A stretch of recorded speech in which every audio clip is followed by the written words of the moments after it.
243. 화요일 아침 제트 비행기가 이륙하는 소리를 들으며 나는 안도의 한숨을 내쉬었다. 유고슬라비아 경찰 문제는 이제 끝난 셈이었다. 그리고 타냐를 위해서는 계속 기도할 참이었다. 그녀에게 강한 의지력을 주셔서 알코올이나 약물의 유혹을 물리치게 해 주십사 하는 기도. 그래서 즐겁고 또 생산적인 삶을 살게 해달라는 기도를 계속할 참이었다. 지금 메주구리를 떠나며 한 가지 확신한 일은 내가 다시 이곳으로 돌아오리란 것이었다. 20장 메시지를 전하면서 메시지대로 살아가십시오.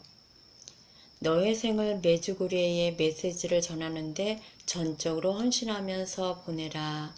라는 메시지를 성모님께서 내 마음에 심어주신 지 8개월이 지났다. 나는 집으로 돌아가는 비행기 안에서 다시 한번 그 말씀을 상기시켰다. 이번 여행은 슈베 신부의 원고 정리를 위해 시작했는데 계획한 일은 거의 아무것도 이루어지지 않았다.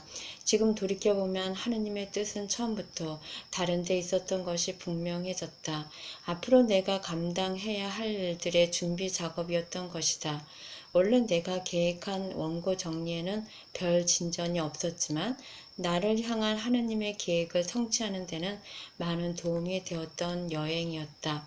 나는 많이 배우고 또 신앙적으로도 많이 성숙해진 느낌이었다. 그리고 나는 마음 깊은 곳에서부터 이곳에 다시 오리라는 확신을 갖게 되었다. 물론 내가 처한 상황은 아니요 라고 말할 수 있었지만 나는 꼭 다시 이곳으로 오게 될 것이었다. 아마도 금년 말쯤이 될 것 같았다. 그렇지만 그 전에 테리가 이곳을 직접 찾아보고 그래서 내가 보고 느낀 것들을 조금이나마 체험해 보는 것이 필요했다. 왜냐하면 우리는 부부인 만큼 우리 둘의 사명이 되어야 하기 때문이었다. 성모님께서 부탁하신 이 일에 성공적으로 끝나려면 그녀의 도움 없이는 불가능했다. 아마도 8월쯤이 좋을 것 같았다. 아이들이 방학 중일 때. 집에 도착하자마자 나는 곧장 테리에게 여행 보고를 시작했다. 당신도 꼭 한 번쯤 그곳을 가보는 게 좋겠소.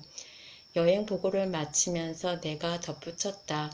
게다가 당신 도움 없이는 내게 맡겨진 일을 끝맺을 수도 없을 뿐더러 또 메주고리에서 일어나고 있는 일도 제대로 이해할 수가 없구려.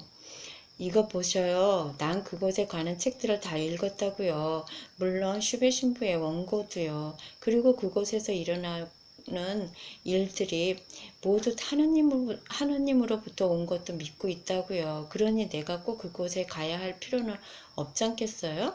내가 머리를 가로저었다. 책이나 비디오로는 그곳의 신선한 충격을 직접 경험해 볼 도리가 없다오. 나는 그녀의 강한 저항을 느꼈다. 그렇지만 내 편의 고집도 만만찮았다. 매일 저녁 우리의 대화 속에는 메주구레가 끼어 있었고 그렇게 일주일쯤 지나자 나는 또 그녀의 여행 문제를 꺼내었다. 메주구리의 일에 이렇게 깊이 관여하게 되다니 얼마나 흥분되는지 모르겠어요. 그녀가 감격스레 소리쳤다. 그럼 가는 거지? 가겠다는 말 안 했어요? 그런데 11월쯤 같이 떠나면 어때요? 슈베 신부의 원고 때문이 아니라 내가 쓸 책 때문에 메주고리로 다시 돌아가야 될 것 같다는 말을 하자 놀랍게도 그녀가 말을 먼저 꺼낸 것이었다. 테리, 나는 벌써 2번이나 다녀오질 않았어. 내가 원하는 건 당신이 한번 다녀왔으면 하는 거라오. 8월쯤 어떻겠어? 8월엔 안 돼요. 아시잖아요. 알고 말고 나도 지지 않았다. 애들 때문에 그러는 거 알고 있어. 그렇지만 방학 중이니 나와 같이 지낼 수 있지 않소? 정 필요하면 아이들 봐줄 사람을 따로 구할 수도 있고 말이오. 그녀의 입술이 일자로 굳어지는가 싶더니 선언하듯 한마디 내뱉었다. 나는 전혀 가고 싶은 마음이 없어요.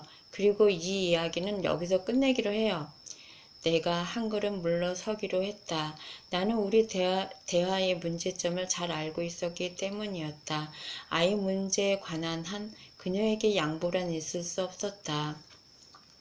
이전에도 그녀는 아이만 떼어두고 어딜 다녀온다는 일 따위는 생각해 본 적도 없는 여자였다.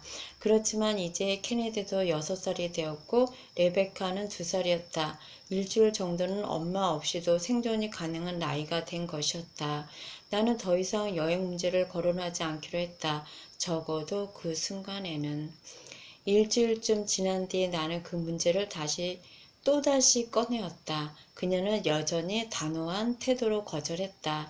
그녀가 책들을 통해 이미 알고 있고 또 확실하게 믿고 있는 그 어떤 것들을 경험하려고 굳이 아이들을 떨쳐두고 공산국가로 떠나는 일 따위는 절대 하지 않겠다고 했다.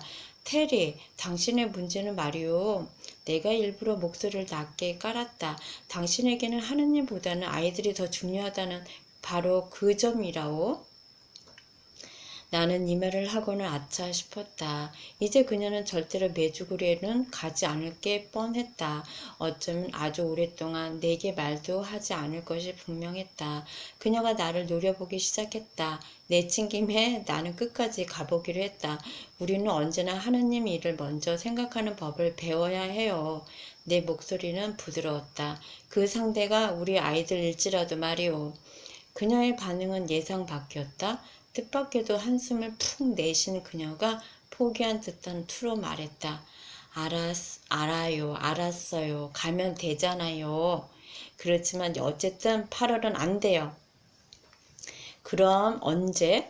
나는 어안이 벙벙한 채로 내심 기뻐하며 물었다. 그건 나도 모르겠어요. 좀 더 두고 생각해 보기로 해요. 다음 날 나는 사무실에 나가서 보스턴에 있는 평화센터로 전화했다. 8월 이후에 잡혀있는 여행 일자를 물어보았더니 9월 9일이라고 했다. 나는 주저없이 테리 이름으로 비행기표를 예약하고는 곧바로 돈을 보냈다.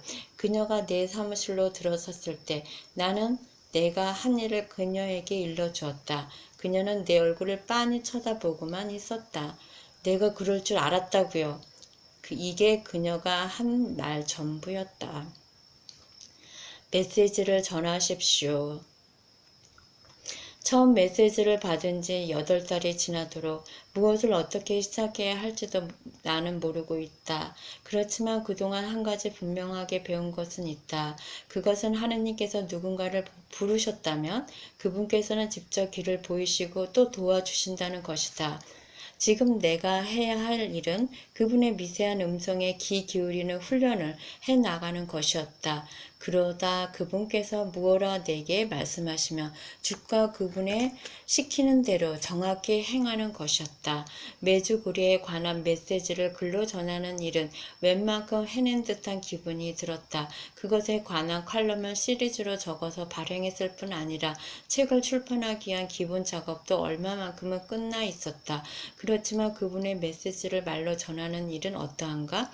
서토마 클럽에서 생전 처음 하느님 이야기를 대중 앞에서 했었다. 모임이 끝나자 친구 하나가 내게 다가와 자기가 다니는 교회의 주일학교에서도 이야기를 좀 해달라고 초청을 했다.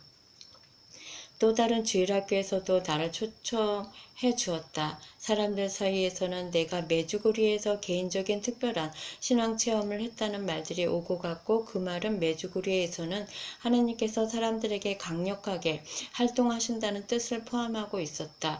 나는 가능한 한 솔직하고도 겸손한 방법으로 나의 내적 느낌들을 표현하려고 애써왔다. 그러한 것들로 인해 내 이야기를 듣는 사람들이 그들이 어느 계층에 속하든지 상관없이 그들 안에 살아계신 하느님을 다시 한번 강하게 느끼는 계기가 되지 않았나 싶다.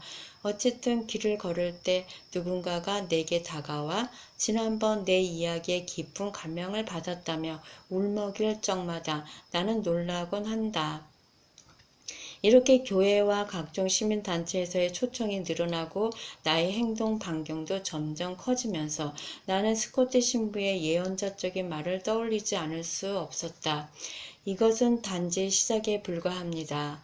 구교 측보다는 개신교 측에서 주로 나를 초청해 주었는데 메주고리의 현상이 다분히 구교적인 것을 감안해 볼 때 나는 놀라지 않을 수 없었다. 결국 메주고리의 메시지는 누구를 막론하고 사람들을 예수님께로 돌이키게 하는 아름다운 메시지가 된 셈이었다. 하느님께서 직접 하늘에서 이 땅 위로 오시어 20세기를 살고 있는 우리들의 일상에 매일 관여하시고 계신다는 그 사실이 우리로 하여금 그분을 한 번 더 생각하게 하는 계기가 된 것이었다. 또한 그러한 일이 그 조그만 산골 마을에서 실제로 일어났다면 이곳 미국이라고 해서 안 될 것은 없었다. 메주고리에 나타나신 성모님의 뜻과 정신은 내가 살고 있는 곳에서도 점차로 퍼져나가고 있었다. 9월 9일이 다가오면서 테리도 나만큼 메주고리의 여행에 기대를 걸어 주었으면 하고 바랬다. 나는 나대로 그녀의 여행 동안 있을 일에 대해 흥분하고 있었다. 평화센터에서 토미슬라브 퍼본 신부를 2달간 미국으로 초청했는데 그분의 강연에 나도 초대를 받아 보스턴으로 갈 참이었다. 내가 초대된 퍼번 신부의 강연은 메주고리의 메시지를 전파하는 것을 사명으로 생각하는 사람들만 특별히 초대되었다고 한다. 나는 여간 기쁘지 않았다. 마침내 테리가 떠나는 날이 되었다. 여러 가지 이유에서 테리의 여행은 내게 큰 기쁨이 되었지만 나는 애써 내색하지 않으려 했다. 그녀의 기분은 나와 정반대일 테니까. 그렇지만 어쨌든 평화센터 사람들이 그녀를 잘 돌봐줄 테고 무엇보다도 하느님께서 그녀를 친히 보호해 주시리라는 것을 나는 잘 알고 있었다. 그분께서는 이번 여행이 테리에게 특별한 의미가 되도록 해주실 것이었다. 공항에서 돌아오니 나의 비서인 드니즈가 잔뜩 화가 난 얼굴로 나를 맞아 주었다. 2번째 여행을 떠나기 바로 직전에 8번째 칼럼이 나갔기 때문에 아직도 복사본을 원하는 사람들이 많았기 때문이다. 드니즈가 불평을 털어놓기 시작했다. 아시겠지만 말이죠. 지난번에는 미처 보지 못해서 빠뜨린 호만 보내달라는 부탁이었는데 이제는 친구들한테 보내주고 싶다면서 첫 번째 칼럼부터 끝까지 다 보내달라지 뭐예요? 나는 그만 웃음을 터뜨렸다. 모두 복사하려면 9페이지나 된다고요. 나는 복사만 하다가 늙어버리겠어요. 게다가 복사기는 어떡하고요. 복사기가 얼마나 오래 버틸 것 같으세요? 그리고 부탁하는 사람들만 해도 그래요. 그 중에 반은 주소를 안 적거나 봉투에 우표 붙이는 걸 잊어먹더라고요. 그녀의 말을 듣고 있자니 웃어서는 안 되는 장면에서 웃었구나 하는 생각이 들었다. 자, 진정해요, 드니즈. 나는 웃지 않으려고 애썼다. 해결 방법을 찾아보자고요. 내일 약속하지. 그런데 실제로 얼마나 부탁이 들어오는 거지? 아마 하루에 15건 내지 20건쯤 될 거예요. 그렇게 많이? 그녀가 고개만 끄덕였다. 다 합친다면 1000부 정도 발송했을 거예요. 농담이겠지. 나는 그렇게 많은 줄은 생각도 못했었다. 방으로 들어가 문을 닫은 나는 무슨 방법을 강구하긴 해야겠다는 생각이 들었다. 순간 우리는 아직도 인쇄소를 소유하고 있다는데 생각이 미쳤다. 그렇다면 나의 칼럼을 일일이 복사할 것이 아니라 소책자로 만들면 될 것 같았다. 단가도 싸고 우편으로 보낼 때도 간편했다. 그리고 소책자에는 내가 메주고리에서 찍어온 사진도 첨부할 수 있었다. 초판에는 약 3,000부 정도 인쇄를 해두며 내가 강연하러 갈 때마다 필요한 사람들에게 나눠줄 수 있을 것 같았다. 나는 즉시 그 일에 착수했다. 오전 내내 신문에 실렸던 컬럼들을 편집하고 수정해서 책으로 찍어낼 수 있는 형태를 갖추었다. 일이 끝나자마자 나는 드니즈를 불러서 복사 문제를 해결할 수 있는 방법을 강구해 놓으라고 당당히 말해 주었다. 그녀는 아주 행복한 얼굴로 나의 다음 말을 기다렸다. 내가 수정한 원고를 내밀며 타이핑을 부탁하자 그녀의 얼굴 표정이 싹 바뀌었다. 아마 이틀이나 사흘쯤 꼬박 쳐야 할 거예요. 그녀가 으르렁대었다. 나는 그저 미소만 지었다. 가끔씩 내가 일을 맡길 때면 그녀는 며칠씩 걸린다며 엄살을 부리곤 했었다. 그렇지만 실상은 대여섯 시간 만에 끝내버리곤 했다. 이번에도 그녀는 몇 시간 내로 타이핑을 끝마쳤다.